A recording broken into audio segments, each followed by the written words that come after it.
Greetings viewers, welcome back to the channel. As you saw from the title and from our surroundings, I bought an old tool truck. And a lot of you are probably wondering what in the world I'm going to do with it, why in the world I purchased it. We'll get into that later in the video, or maybe it'll be the next video. This video is basically going to be clips and video clips and pictures of me looking the truck over when I first discovered it, went to look at it, which was Wednesday of this week. Went back and purchased it Thursday, got it home. Friday, I went and purchased a set of tires for it because the tires are dry rotted and no good. This truck sat for 10 years and it is a 1997, so it does have some age on it. And as you see from the parts and tools, I've been working on it. We've got the front hub off, and we'll get into that a little bit later on in the video series on this truck, in the of it and what's wrong with it. But for right now, like I said, we're going to go over basically through some old video clips and pictures from earlier in the week of checking the truck out before purchasing it, getting it up and going, the trip home, and a little bit of a tour walk around of the truck after I got it home that afternoon. So I will be back with you in a little bit. It ain't dragged out, you know what I'm saying? The seat ain't no seat's perfect. Got foam in them.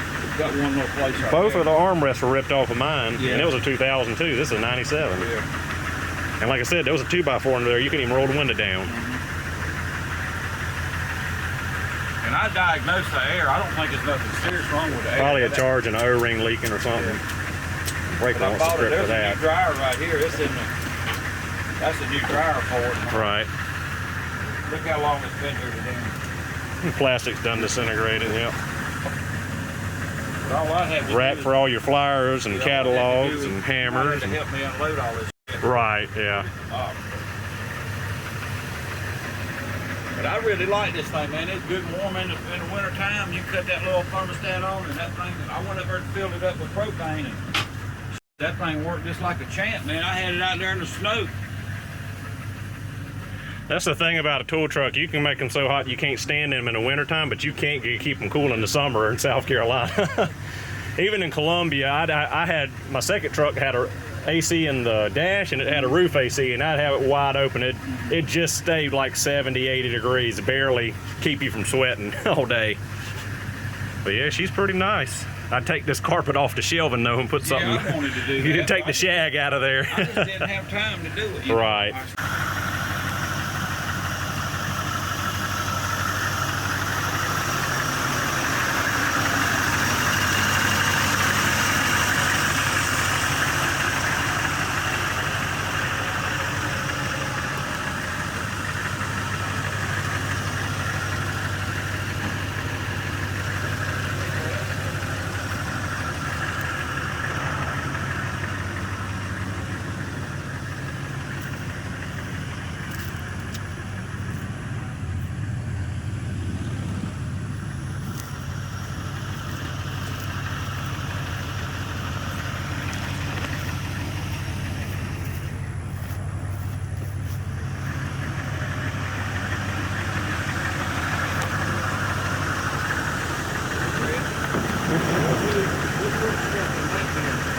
That way, all I have to do is just back it back in there. That way, if you want to help me get the stuff out, we can do this deal. I just need some help. Right, yeah. Get it in there. I ain't gonna do it today. Right. Yeah, it's getting late. Been a long day.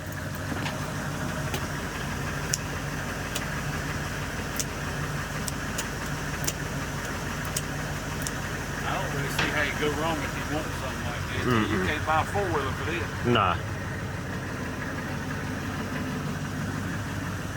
I'm just gonna leave that in there. Okay?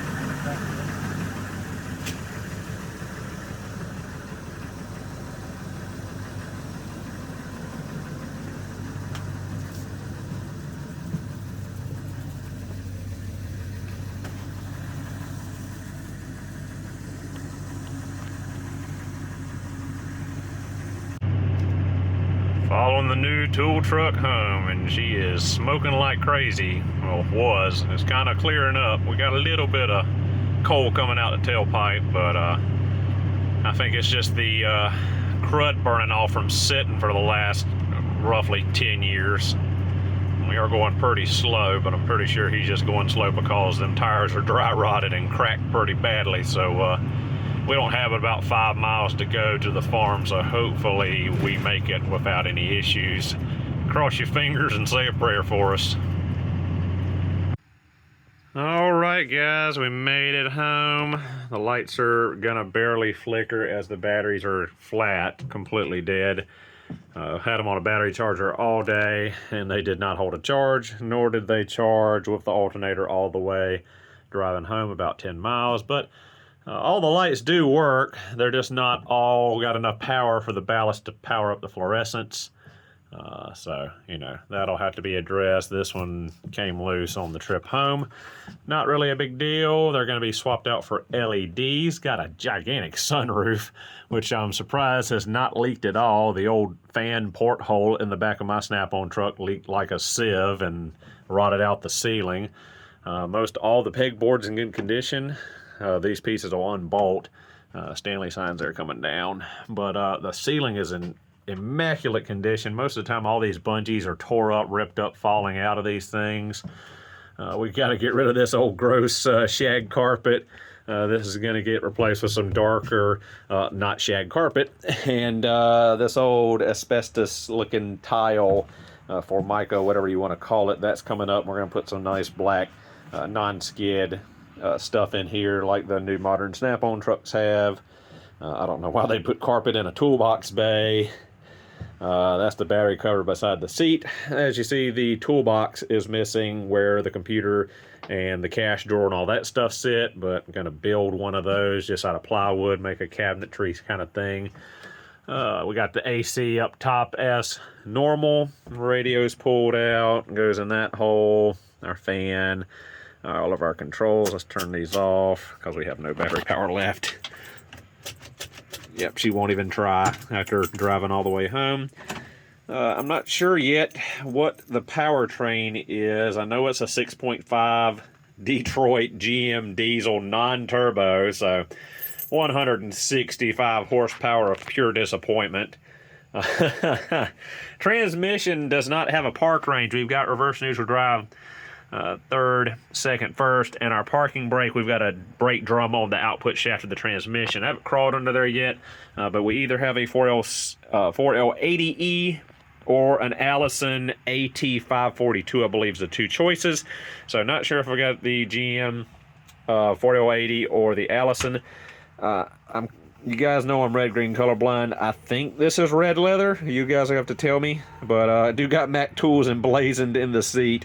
Gonna have to get a seat cover. This, if you are a tool truck guy and you had a Chevrolet P30 or a Freightliner MT45 in the late 90s, early 2000s, you know what a extremely rare sight that this is. One, the seat base is not tore up into a million pieces, and two, both armrests are attached and they work correctly.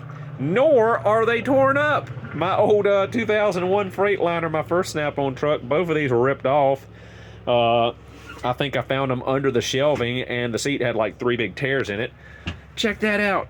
The window crank. It works. The window rolls up and down. My Freightliner had a 2x4 under here holding the window up. The regulator busted. We got batteries down here, but that's what that carpeted cover is. That's odd that they have them over there. Normally the batteries for the inverter and the power back here are under the shelf back here near the wheel well. We've got our display rack for catalogs and flyers.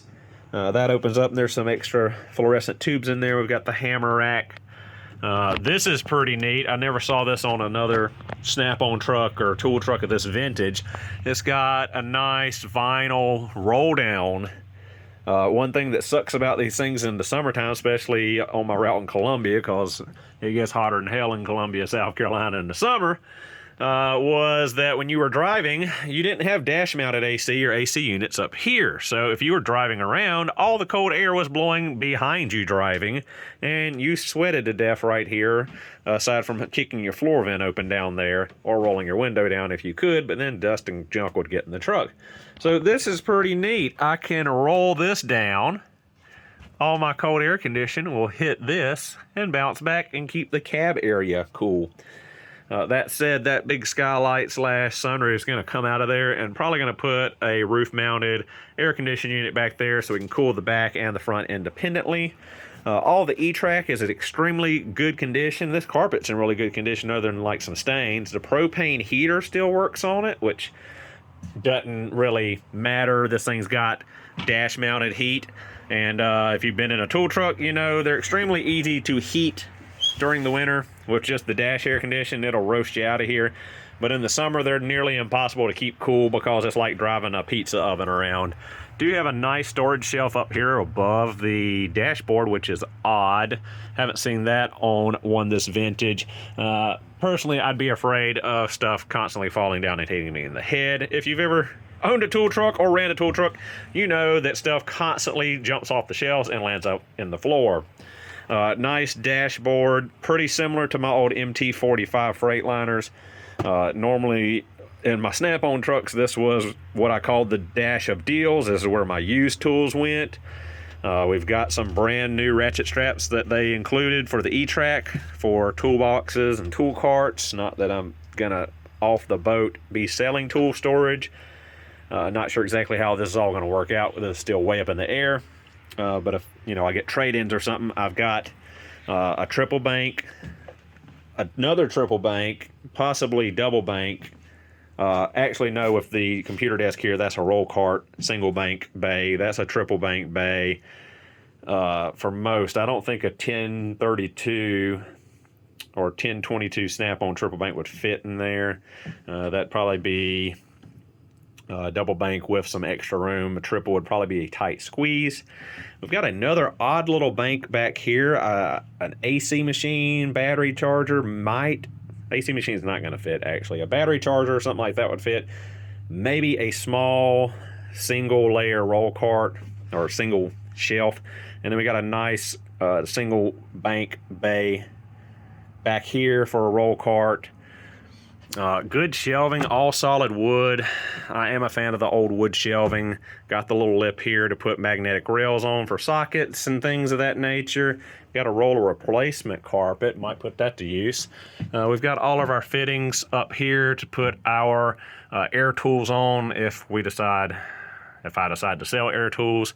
Thinking about talking to Milwaukee and becoming a Milwaukee dealer. I'd like to sell Milwaukee power tools. We got something going on back here. Something's missing, unplugged. I think it's the power inverter. I've not tried any of the outlets yet. I know the lights work. So either the power inverter or the battery charger is missing. Gonna have to deal with the wiring a little bit on that.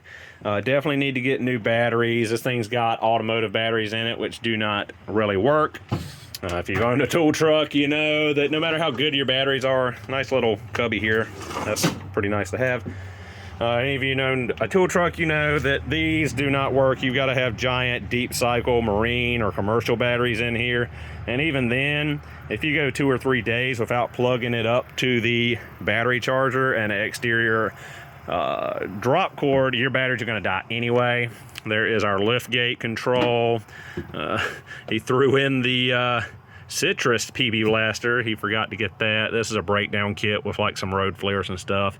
That's our heater box.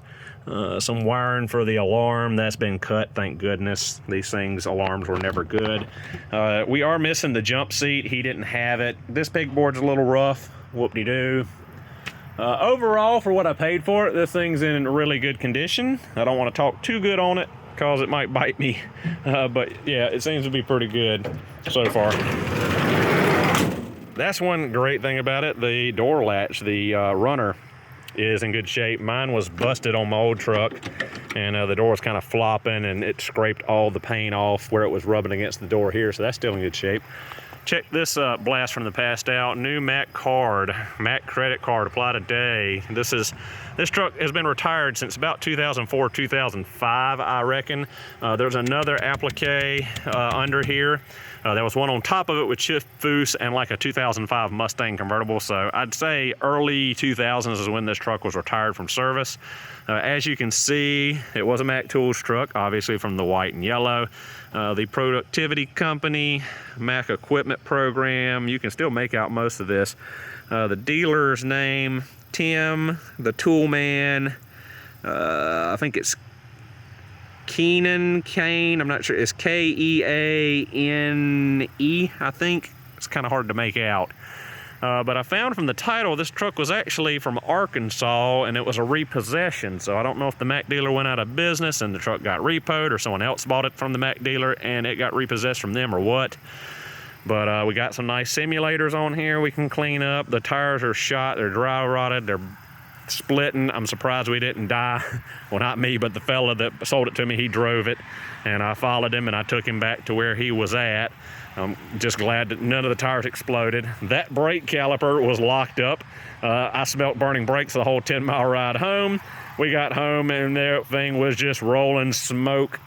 Luckily, you know, I looked up online and I think calipers are like 50, 60 bucks. Rotors are like 80 bucks. So luckily these things are pretty cheap to keep up compared to the newer Freightliners and the newer diesel powered trucks. If I didn't mention before, I think I did. The asthmatic non-turbo 6.5 Detroit in here should have about 160 horsepower and 350 foot-pounds.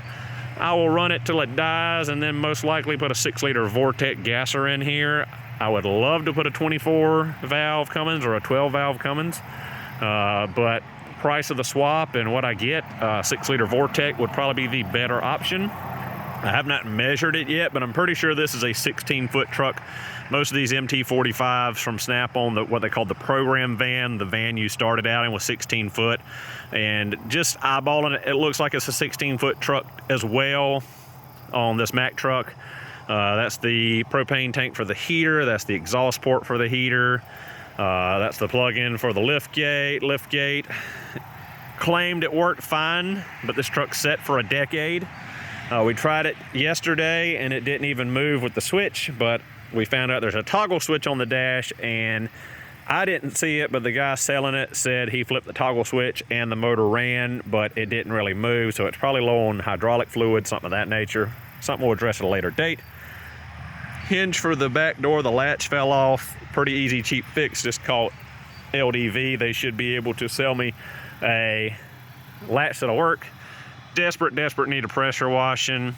Need to see how good the white paint is under all this. Again, we still got the Mack applique back here, the yellow vinyl. New custom sheet metal back bumper. The other one fell off, he said.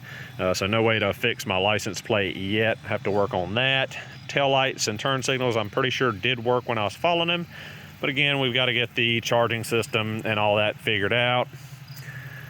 Seems to have a full tank of diesel fuel in it. Don't know if that's a good thing or a bad thing. Probably a bad thing as old as it is, but it is what it is. Again, we can see the Mack and the checker flag from where the vinyl burnt itself onto the paint. Mirrors in good condition. Looks like we got a crack in this one. All the rest seem to be pretty good.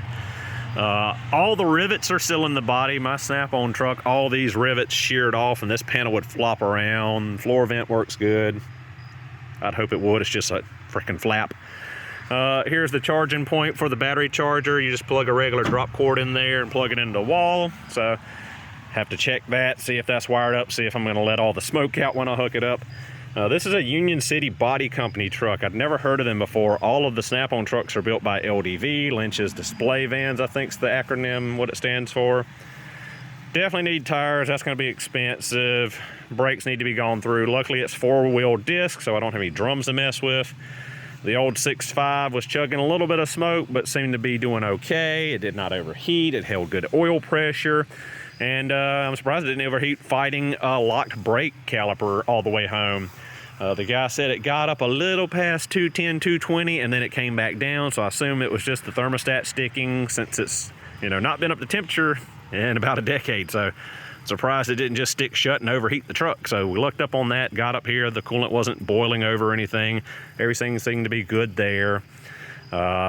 AC compressor was whining, screaming like a banshee.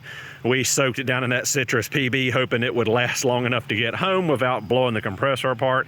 So a compressor is needed. I've got a new dryer, receiver dryer, and all that for the AC system. So hopefully I can get the AC working in this thing relatively cheaply. Being a 97, it's already R134, so I don't have to worry about converting R12 or any of that mess. Of course, we need wiper blades and small things, and again, pressure wash the gross off of here. But other than that, for what I paid for it, I think it was a good deal.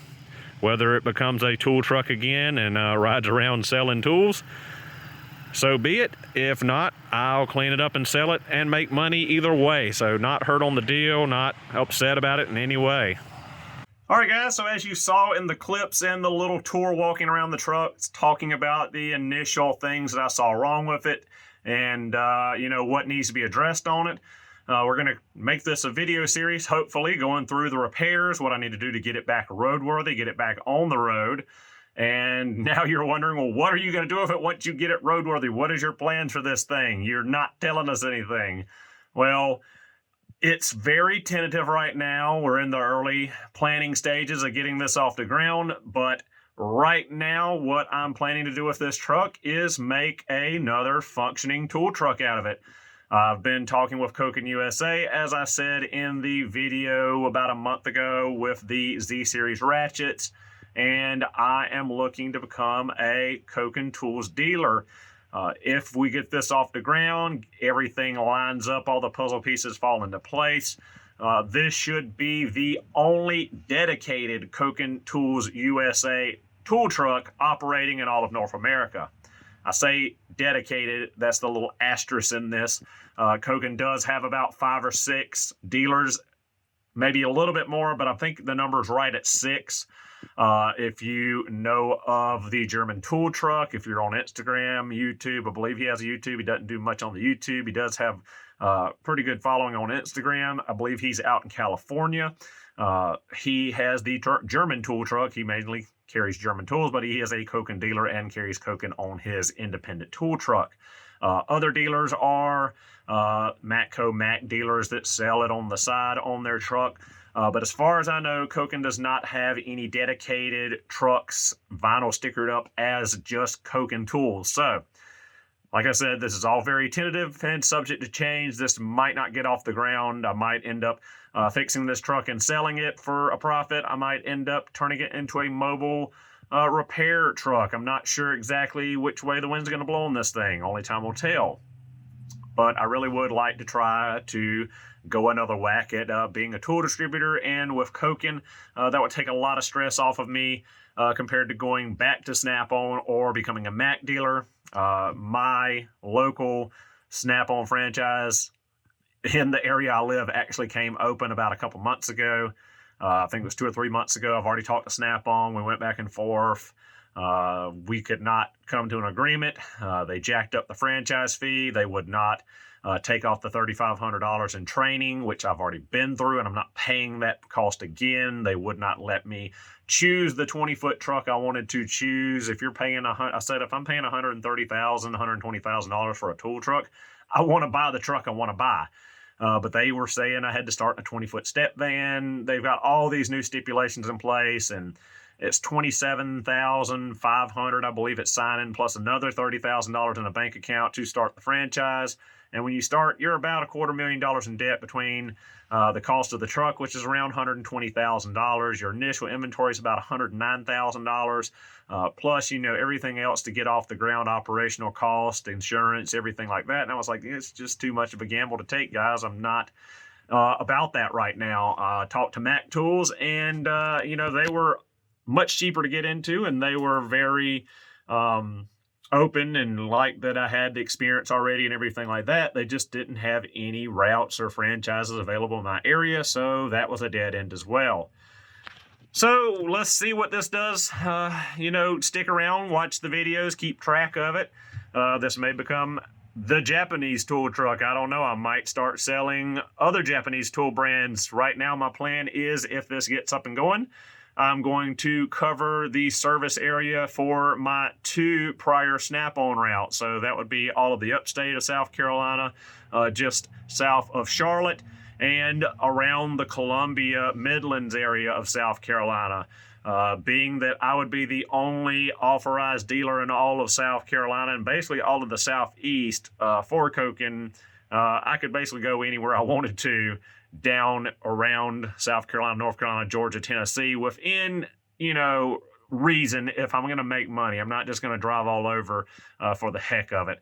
So Again, a lot of stuff is still up in the air. We're way in the early phases of this. I haven't really sat down and talked to the Koken USA CEO and his daughter about everything I need for this to work and what they can help me with and what I need to help. You know, we haven't hammered out any of the details. It's just been kind of a thought. And this truck came up for sale, and for the price of it, I just couldn't pass it up. It was too good of a deal. Whether I make a tool truck out of it, sell it, make a mobile technician truck out of it, whatever. Kind of wish I hadn't sold my old Snap-on truck. Just because, like I said, this thing's only got a 6.5 Detroit in it, non-turbo, and a 4L80E transmission, which I just found out the other day. It does not have the Allison AT542, which I readily would rather have an Allison transmission in this thing. But it runs and drives. It's the old tried and true 6.5, no horsepower, but the government used it forever. You know, it'll get there. It just takes a little while to get there. But my old Snap-on truck was a, 5.9, 24 valve Cummins with an Allison, much stouter platform to start with. But it was not in good a condition as this truck is overall. The drivetrain was better, but overall condition, the interior, the suspension, everything is much nicer on this 97 Chevrolet than on my 2001 or 2002 Freightliner. I can't remember exactly what year model it is now, But anyway, this video has gone on for long enough. Thank you guys so much for watching. Hope you enjoyed, and I will see you in the next video.